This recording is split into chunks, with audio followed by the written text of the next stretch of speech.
नहीं लगता कि हमने देखा कि बांग्लादेश ने ओआईसी हो, सार्क हो, दीगर मामलात के अंदर जब 1974 के अंदर जुल्फकार अली भुट्टो साहब ने बांग्लादेश का दौरा किया, 71 के अंदर मुल्क दोलख्त हुआ और उसके बाद हसासियात का शिकार रहा है पाकिस्तान और बांग्लादेश के ताल्लुकात, लेकिन एकदम ये टर्न होना पाकिस्तान और बांग्लादेश के दरमियान कुर्बतें बढ़ना, तो डू यू थिंक कि ये एक अच्छी बात है? दो भाइयों के दरमियान मामलात जो हैं वो अच्छे हो रहे हैं, जो है सिफारती महाज पर भी कह सकते हैं, मुआशी महाज के लिहाज से भी ये कितना अच्छा हो सकता है? ये दोनों के मफाद में है। ये बदकिस्मत तारीख है हमारी कि ये मुल्क जो है दोलख्त हुआ। अगर उस वक्त 18th अमेंडमेंट आ जाती और उस पर इम्प्लीमेंटेशन भी उसकी हो जाती तो शायद मुल्क दोलख्त ना होता। मगर इसके बावजूद जो है ना वो हमने जो है इस बात का एहसास नहीं किया। मगर चले देर आए दुरुस्त आए। अब अगर नजदीकियां आती हैं तो वो हमारे भाई हैं मजहब के हवाले से भी, और उसके बाद 71 से लेके 47 से लेके 71 तक कितना अर्सा था, 25-26 तक, उसमें भी वो हमारे साथ रहे। तो अब उनके साथ बढ़ना चाहिए माशी तौर पे भी और हर मामले में हमको ये डिप्लोमेटिक ऑप्टिक्स के लिहाज से कितना अहम है सर? ये बहुत है।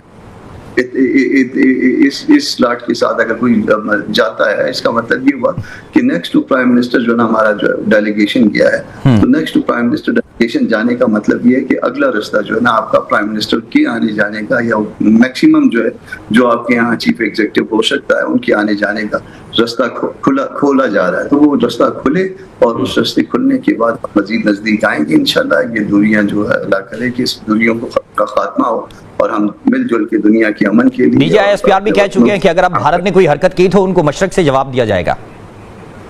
ये आप एक चीज में ये मुझे जो है ना बहुत दफा ये एहसास होता है कि भारत इस वक्त जख्म खोलता है और जख्म खोलता जो है वो जवाब कहीं ना कहीं शरारत करने की जरूरत समझता है। आप ह्यूमन साइकोलॉजी पे जाएं तो ये उससे ज्यादा खतरे में है इस वक्त पाकिस्तान जितना ये 10 मई से पहले खतरा था। तो इसमें हमको हर वक्त अलर्ट रहना है। यानी कि ये एक बहुत अच्छा फैसला है कि पाकिस्तान और बांग्लादेश के दरमियान ताल्लुकात जो हैं वो दोबारा से इस्तवार हो रहे हैं और जो सर्दमोरी का शिकार हो चुके थे उनको उनमें बेहतरी लाई जा रही है। शैलेश साहब, आखिर में आपसे सवाल ये करना चाहूंगा कि एनएफसी अवार्ड के हवाले से हुकूमत जो है वो कहती है कि जो हायर एजुकेशन है और उसके बाद बेनज़ीर इनकम सपोर्ट प्रोग्राम है उसके अंदर हिस्से शामिल किए जाएं सूबे जो हैं, और 18वीं तरमीम जो है उसने तमाम सूबों को इख्तियार दे दिया था और हम 27वीं तरमीम भी कर सकते हैं। तो जो पाकिस्तान पीपल्स पार्टी है वो क्या इसमें सपोर्ट करेगी या फिर रेजिस्ट करेगी हुकूमत के खिलाफ? देखिए, अभी तक पाकिस्तान पीपल्स पार्टी के चेयरमैन से कोई बाट नहीं की गई है और हम ये समझते हैं कि अभी तक तो 18वीं तरमीम की बहुत सारी चीजों पे अगर ये अमल कर ले तो शायद मुल्क की मईशत बेहतरी हो जाए, जिसमें टैक्स कलेक्शन ऑन गुड्स है और दूसरी चीजें हैं। तो हम नहीं समझते कि इतनी जल्दी ये सब कुछ होगा और हमसे कोई बात भी नहीं की। दूसरी बात मैं आपको ये कहना चाह रही थी कि बांग्लादेश इसलिए नहीं बना था कि जुल्फकार अली भुट्टो गए थे, बांग्लादेश इसलिए बना था कि आपके मुल्क में माशाल्लाह था और जुल्फकार अली भुट्टो सिर्फ अपनी पार्टी के सदर थे और जब वो वहां गए थे तो उनके साथ फैज अहमद फैज भी गए थे और वहां पर जो है वो तहरीक चल रही थी बढ़िया और वो लोग डिसाइड कर चुके थे। और फैज अहमद फैज की बड़ी मशहूर इस पर गजल है, हम तो ठहरे अजनबी। तो मैं ये कहना चाहती हूँ कि तारीख को थोड़ा दुरुस्त रखा करें।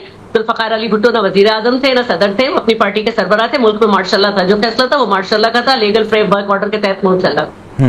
तो एनएफसी अवार्ड के अंदर अगर फर्ज करें 18वीं तरमीम के अंदर छेड़छाड़ की जाती है या फिर 27वीं तरमीम के हवाले से बातचीत की जाती है तो फिर 26वीं आईनी तरमीम की तरह पाकिस्तान पीपल्स पार्टी तमाम अपने मफादात को साइड पर रखे और अपना जो उसूली फैसला है, जो मौक़िफ़ है, और आपने 18वीं तरमीम बनाई तो आप उसके अंदर जो है वो तरमीम करने की इजाज़त देगी अगर जो सूबों से हिस्सा वसूल किया जाता है? आईनी तरमीम में पहली बात यह कि 26वीं आईनी तरमीम में कामरान मुर्तजा साहब बैठे हैं, मैं अगर झूठ बोलूं बहुत मोतबर हैं। जो तरमीम आई थी 57 उसकी, उसको 26 तक लाना और उसके बाद क्या कहते हैं पीटीआई भी इसमें शामिल थी, बिल्कुल उसकी 4 अमेंडमेंट थी और हम तो आईनी जो है वो कोड बनाना चाहते थे।